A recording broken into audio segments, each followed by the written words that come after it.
Hi everyone, thank you for joining us. Today on Perspectives, we will learn all about the museum that's reported to be the only one in the world dedicated to the rich traditions, history, and culture of America's sea, the Gulf of Mexico.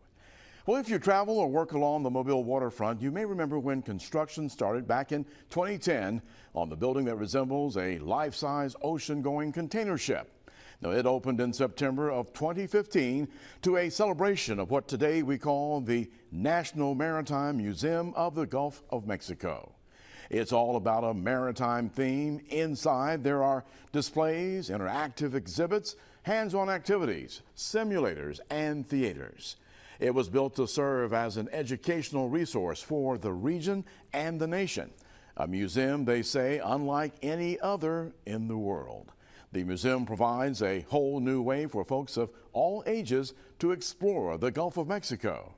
Alabama and 6 other southern U.S. states, they border the Gulf on the north and is often referred to as the third coast of the United States. The Gulf of Mexico is also one of the most important offshore petroleum production regions in the world, making up 1/6 of the U.S.'s total production. The National Maritime Museum of the Gulf of Mexico has 8 decks where visitors can take their time to walk, browse, learn, and enjoy. And as an extra bonus, they can also take in those incredible views on the beautiful Mobile River and the busy port of Mobile. Our guest today, Karen Poth, she is the Executive Director of the National Maritime Museum of the Gulf of Mexico. And after a quick break this morning, we'll hear what to expect on our next visit to the museum and what the recent changes will mean for visitors, as well as how locals who love the Gulf will be able to contribute to creating one of the new exhibits. Perspectives continues in just a moment.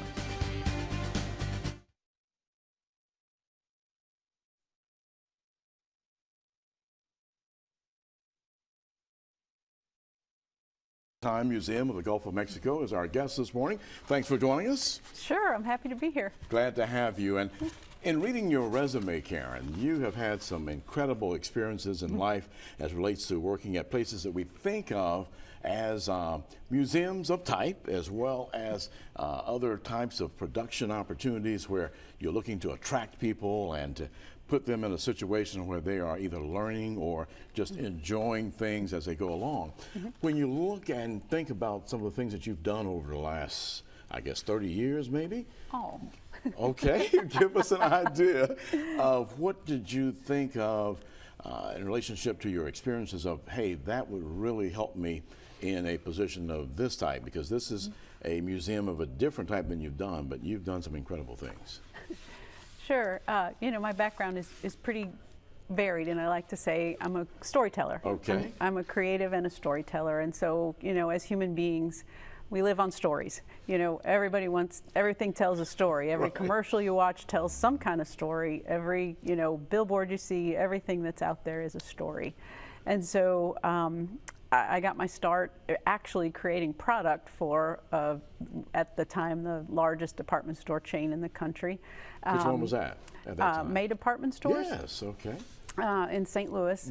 But from there went to Disney, which was my really first introduction into entertainment, into keeping people entertained, whether they're standing in line or they're seeing a show, you know, or riding on a ride. All of, you know, Disney is the ultimate storyteller, you know, and Walt Disney World certainly is that. So spent some time at Walt Disney World, and from there I went to VeggieTales, which is a small family entertainment company. But a lot of folks, especially if they have kids, they know about VeggieTales. They do. Yeah, I grew up with VeggieTales and my kids. So that was just a great opportunity to tell stories. I was the vice president of creative there, so I did everything from creating product to writing books to designing books to working on, you know, theme park shows and attractions and writing and directing the shows that they did, the Right. national touring shows that they did. And the too. question that a lot of folks ask you is, did you do any of the voices? Remember, I was asking you that? No, no. The two men that created VeggieTales did all of the voices for the most part, except for Junior Asparagus. That was Phil Vischer's wife. But it was amazing. You know, those guys could really do some fun voices, and it was fun to watch. Incredible, very for sure. entertaining, even Yep. for adults. I think Yes. you all were able to capture everyone's attention when the program came on. Yep. Phil Vischer used to say that VeggieTales is what would happen if Monty Python came and took over your Sunday school class. Oh, really? Oh, my And that was one of my favorite things Well, to say I to will people. say honestly, I enjoyed that much better than Monty Python. So, okay. so you truly captured that. Yeah. Great. So when you look at those things, you also, your last major project and program that you were working with, tell us about that one, because that seems also to have some direct connection to what you are doing now. Yes. The last 6 years, I spent working at the Museum of the Bible in Washington, D.C. I lived here in Mobile and traveled to Washington, Wow. D.C. Spent about a week a month there, and it was a lot of fun. And was there before the museum opened. Spent a lot of time, you know, getting everything together. There's a lot of technology in that museum, a lot of digital screens, a lot of really great exhibits. And then once the museum opened, we did all the design for all the temporary exhibitions, all the marketing, and all of the printed collateral and everything that the museum did. So That's exciting. So now you are not having to fly out every week or month. So you are right here on the coast, and of course, beautiful location on Mobile River, as well as not too far from the Gulf as well. In fact, I guess you could actually, as you watch the ships leave out from your top deck, you can probably see them hit the Gulf pretty much. You haven't tried that maybe. yet? I haven't Okay. tried that. That's something I need to do. Because you know, I know from one of the buildings we can look out in the mornings when we're showing on the news, we actually see, you know, the opening there at the mouth and the beginning of the Gulf. So when you look at the new challenge ahead, what did you see that you said, I think this is something that I would enjoy doing, and I see a vision to the future of this product? It's been 10 years almost next year. The museum has been open, and Yep. so where are we going now? Well, so we, you know, I saw the museum for the first time 8 years ago, and when I walked in, I was amazed by it. It's a world-class facility. It really is. The attractions that are in there, the exhibits that are in there, and the building itself is just a world-class building. Does it resemble a cargo And- ship to you too? It does. Yeah, It does. yeah. And I actually, a guest came in a few weeks ago and said, I was always wondering why the ship never left the shore. And I was like, Oh my goodness. well, because it's a building. Got But- some work to do there. Yeah. Sure. But so, you know, I've always kind of loved the building and kind of really, you know, just had an admiration for it. And so when this opportunity became available, knowing that it's had its difficulties for sure, I just see so much potential in it, and it should really be a source of pride for Mobile. I agree with you on that. From the beginning, I always thought great things and possibilities. And when you look at your track record and the type of experiences you have, it seems like that would be the kind of person that, yes, we're looking for, because, you know, you want to touch the generations, and that's one of the things in some of your literature you talk about, attracting audiences of all ages, something for everybody in there. So the name change, how did that happen? Yes. So GulfQuest the name has always been GulfQuest, the National Maritime Museum of the Gulf of Mexico. So it's always there. So it's always been there. The board, when they started the museum, they knew how important it was to have that designation, and it really is in the museum world important to have that designation, the national anything. It's a designation that's given by Congress. And so for us to have that designation is really, it's a great thing So we shouldn't for take that us lightly and for at all. Mobile. No, not at all. And so I've had a lot of people say the National Maritime Museum of the Gulf of Mexico, that's a mouthful. Right, and, right. And they're right, Okay. it is.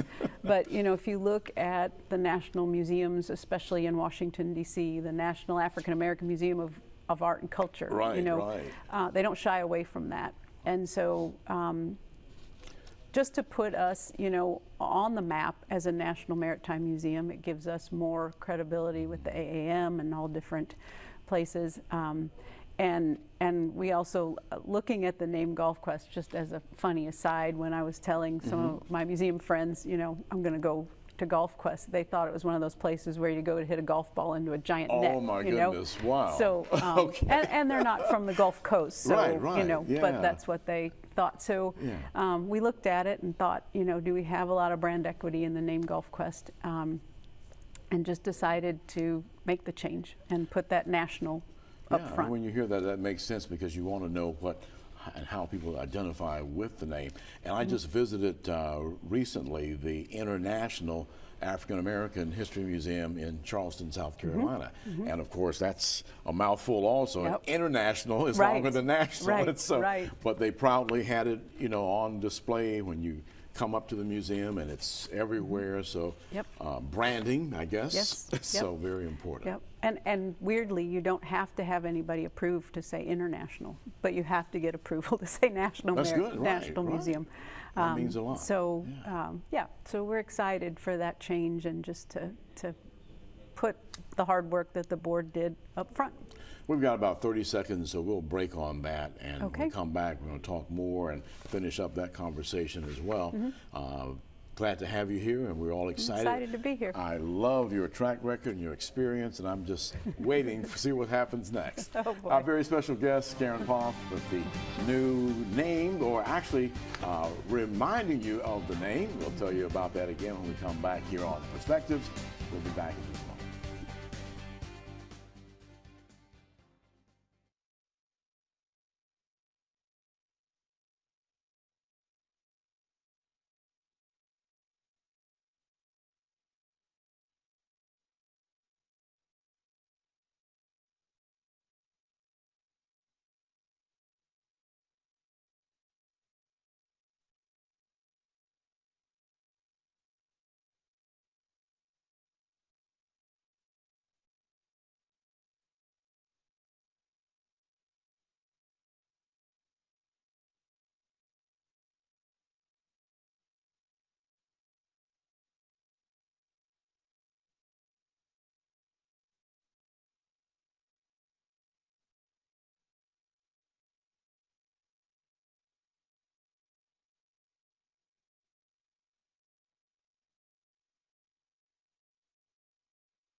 Everybody per se, but who, when they see Maritime Museum, what crowd is that that's saying, oh, yes? Wow, well, so, you know, if you're coming to Mobile or if you live in Mobile, I think you have an interest in maritime. You would have to, Very right? true, right? And so we're right here on the water. And the museum does a really outstanding job of talking about four things, and one is the history of the Gulf of Mexico, and the history of the Gulf of Mexico is so rich with pirates and wars and, you know, fun things, and then the ecology of the Gulf, which is so important to all of us, and you know, making sure that people understand how important that is, not just to us but to the world. And then the economy of the Gulf. We are right there, you know, right by the port, right there. You know, I always say I have the best office that I've ever had because I look right out and the big ships go by all day, and you so know, you've got the one of those tugboats riverfront and windows, huh? I do. Okay. And so, you know, it's a very busy port, and Mobile is the home for, you know, containerization was invented here in Yes. Mobile, and containerization. Without containerization, we wouldn't have a Walmart. So it's a big deal. Yeah, and it really is, and it's amazing we don't really talk about it. But that's is there a exhibit inside where we can really understand and see and understand the? I can't think of his name, but the man who was behind that vision. It really revolutionized shipping internationally. Absolutely. So when you first walk into the museum, we have a rotunda and you know, we have event space and all these things, but then as you go into the museum part, the entire museum is inside a life-size container Right, ship. right. And there's actually water down there. You know, it's sitting in water.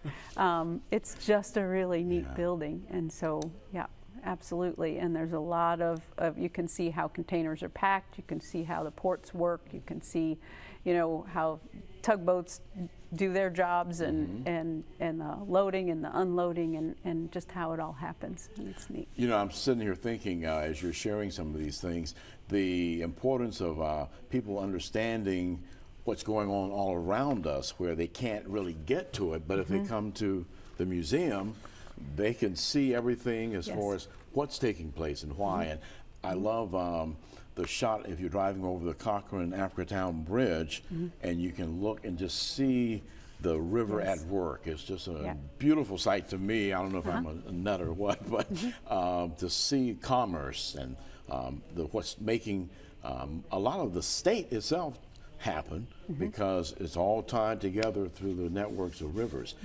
And you have a picture on your website of the Mississippi River showing all the tributaries and the flows and it's a tidal basin. And I mean, it's an incredible shot for those who are interested in geology and seeing the importance of that.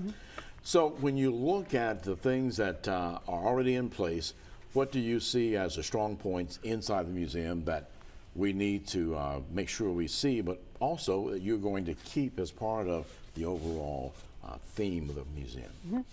Sure. So when you walk in, there's a big round interactive, and you can go up, and it really does a great job of setting up what our museum does. And like I said, it talks about the history of the Gulf of Mexico, the economy, and the ecology.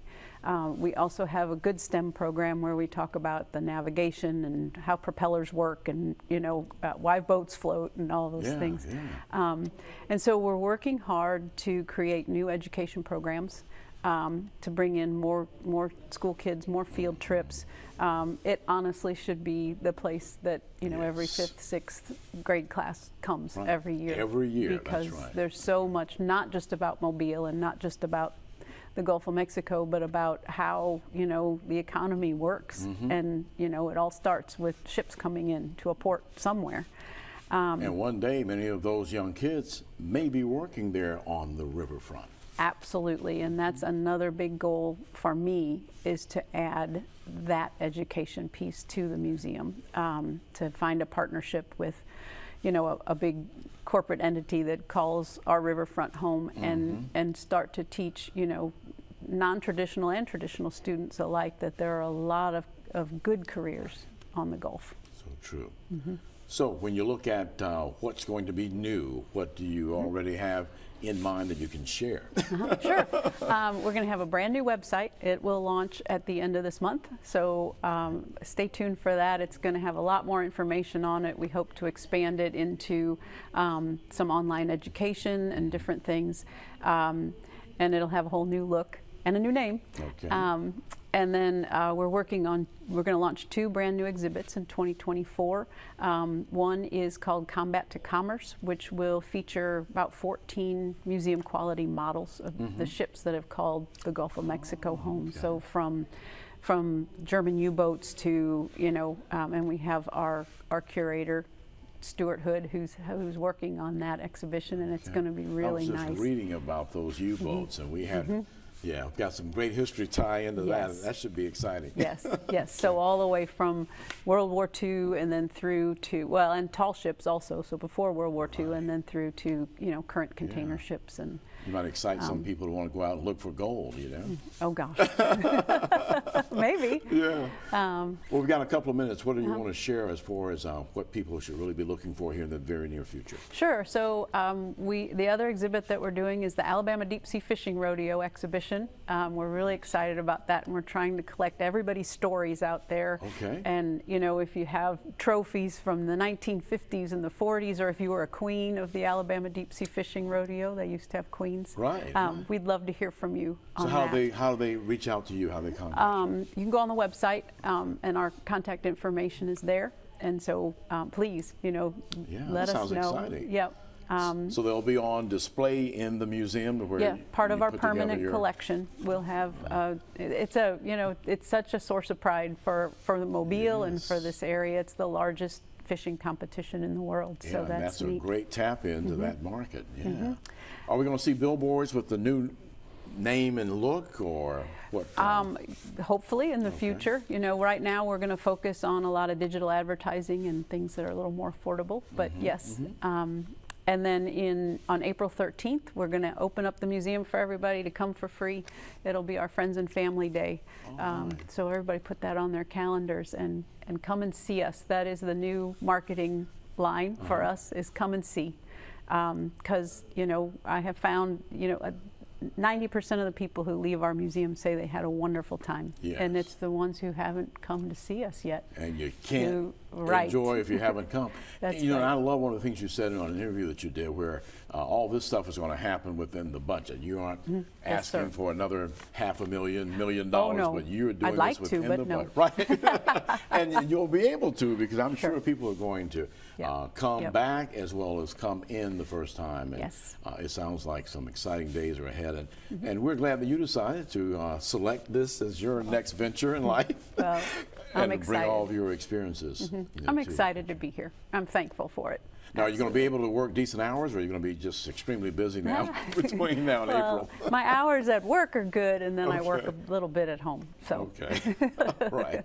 Karen Pa, thank you for joining us today and Thank talking you. and sharing and getting to know you and Yep. sharing of yourself and your experiences as well. absolutely, thank you for the opportunity. And we wish you a lot of success, and we hope that the place will be tilting into the river because of so I many do people. too. That's right. outside.